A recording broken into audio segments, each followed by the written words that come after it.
Ini tentang hidup kita. Jangan-jangan sudah puluhan tahun hidup, tapi kita belum tahu apa yang kita kerjakan dalam hidup ini. Saya khawatir, jangan-jangan kita sibuk, pada akhirnya kita pulang. Gak ada yang gak pulang, Pak. Penyebab kita kembali itu bukan COVID-19 yang sekarang marak. Bukan persoalan sakit. Karena yang sehat pun kalau sudah waktunya tiba pulang, dia pulang. Syarat meninggal itu bukan sakit. Syarat meninggal itu bukan tua. Karena yang muda bahkan belum lahir pun itu bisa wafat. Ada orang berkata dia sudah bau tanah katanya. Dia nggak sadar kalau dia pun bau kuburan. Itu yang beberapa bagian mesti kita luruskan kembali. Jadi tugas kita, Ibu ini kelihatan Bu? Belum saya tulis ya. Ya pasti. Oke. Tugas kita ada di bumi. Ini tuliskan. Kemudian di bumi kita diperintahkan mengumpulkan perbuatan baik, disebut dengan amal saleh. Di poinnya. Amal saleh ini dibagi pada dua bagian. Ada yang sifatnya ritual untuk menunjuk hubungan kita dengan pencipta Allah Subhanahu wa taala. Disebut oleh para ulama untuk memudahkan dengan hablum minallah. Hablum itu garis tali. Minallah yang terhubung ke Allah. Ada amal soleh kita yang terhubung garisnya kepada Allah Subhanahu wa taala. Ini kata Allah diwajibkan kepada kita untuk mengerjakan perbuatan yang pertama ini pun feedbacknya kembali ke kita. Contoh misal, kita ambil sholat. Contoh pertama, sholat hubungan kita langsung dengan Allah Subhanahu wa taala. Saat kita mengerjakan sholat pun kata Allah, manfaatnya bukan untuk saya, kata Allah. Kembali lagi pada kita.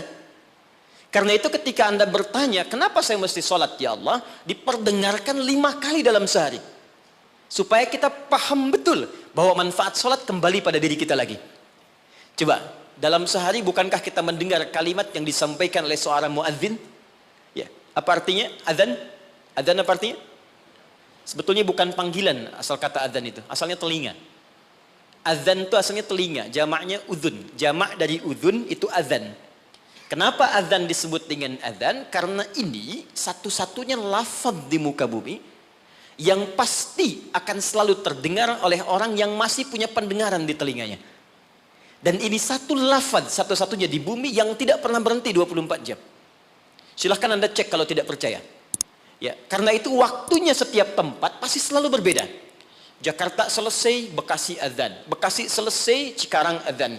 Cikarang selesai, Karawang adzan. Sampai semua berputar. Ya, dulu saya tinggal di Tripoli, Mesir selesai adzan, Libya adzan.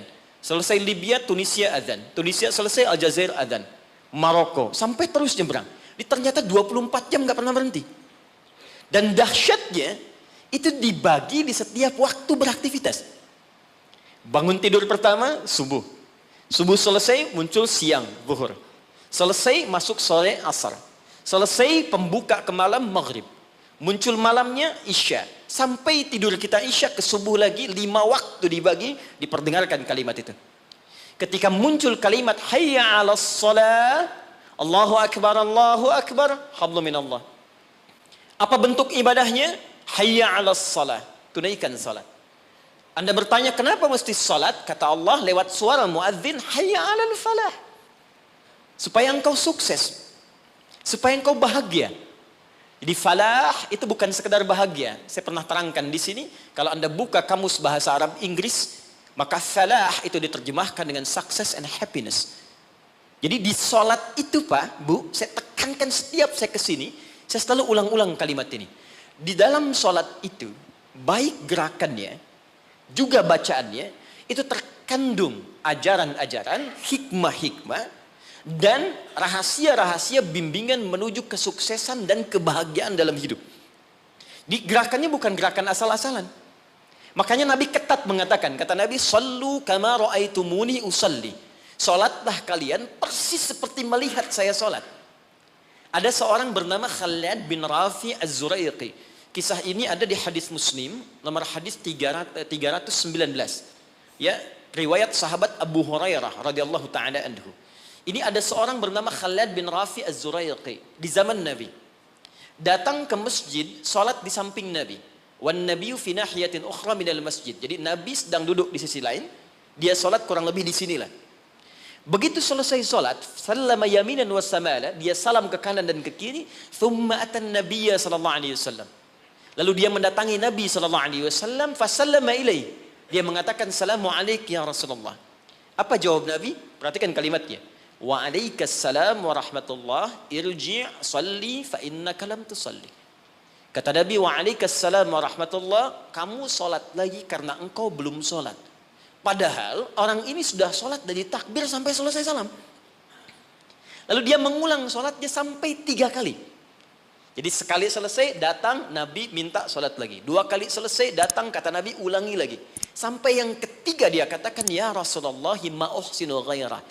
Ya Rasulullah, saya nggak bisa lebih bagus dari apa yang saya kerjakan tadi. Sampai sini kemampuan saya. Alimni, tolong ajarkan saya bagaimana salat yang benar. Jadi kalau sekedar sholat saja dibuka dengan takbir, ditutup dengan salam dan dianggap benar, mustahil Nabi akan seketat seperti menyampaikan tadi. Kata para ulama, kalau ada ibadah diminta ketat menunaikannya, pasti ada hikmah besar yang ada di belakang atau di balik ibadah yang dikerjakan itu. Lalu diajarkan oleh Nabi bahkan dari mulai wudu, teman-teman. Kata Nabi, asbighul wudu. Kata para ulama, ini menunjukkan orang ini bukan cuma dari berdirinya yang keliru, dari wudunya pun ada yang salah. Jadi kalau orang dari wudhunya sudah keliru, cepat-cepat, asal basuh, asal usap, ini pasti akan berdampak pada keliru sholatnya. Tapi pertanyaannya, ada apa di balik sholat itu? Yang dahsyat, bahkan dari berdiri ini saja, kalau dipelajari dengan benar, itu ada bekal manajemen kehidupan yang sangat dahsyat. Dipraktekkan Abdurrahman bin Auf, hanya hikmah berdiri begini, 3 bulan jadi orang paling kaya nomor 3 di Madinah.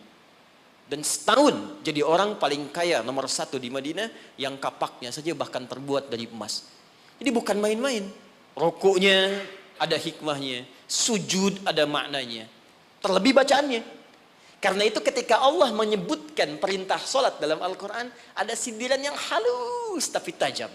Kata Allah, akan ada orang solat nanti bahkan tidak mengerti apa yang ia ucapkan dan ia lakukan dalam solatnya. Jadi bagaimana kita bisa khusyuk dalam sholat kalau yang kita baca pun tak kita pahami? Nah, apa manfaat di balik itu? Ada kesuksesan di situ. Ada kebahagiaan, falah. Nanti kalau saya turunkan lebih panjang lagi. Tapi singkatnya, ketika kita diminta ibadah pun kepada Allah, hasilnya dikembalikan kepada kita. Jadi kalau orang dengar suara adzan, tahu bahwa sholat itu kunci kebahagiaan, mustahil ada orang yang malas untuk menunaikan sholat. Bukankah pemilik kebahagiaan Allah? Bukankah yang punya rezeki Allah? Bukankah yang punya kedudukan Allah? Qulillahumma malikal mulki tu'til mulka man wa tanzi'ul mulka mimman. Katakan Muhammad pada hamba-hambaku. Katakan Muhammad pada semua umatmu, aku yang punya kedudukan. Aku titipkan pada siapa yang aku kehendaki.